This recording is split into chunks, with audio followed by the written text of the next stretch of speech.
I rise again, I'm afraid, to make the same old hoary speech that I've been making here for several years, and that is, it is my opinion that you do not really understand the concept of banking.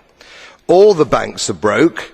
Bank Santander, Deutsche Bank, Royal Bank of Scotland, they're all broke. And why are they broke? It isn't an act of God. It isn't some sort of tsunami. They're broke because we have a system called fractional reserve banking, which means that banks can lend money that they don't actually have. It's a criminal scandal, and it's been going on for too long. To add to that problem, you have moral hazard, a very significant moral hazard from the political sphere.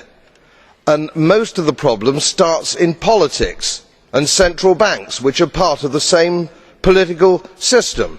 We have counterfeiting, sometimes called quantitative easing, but counterfeiting by any other name. The artificial printing of money, which if any ordinary person did, they'd go to prison for a very long time. And yet governments and central banks do it all the time.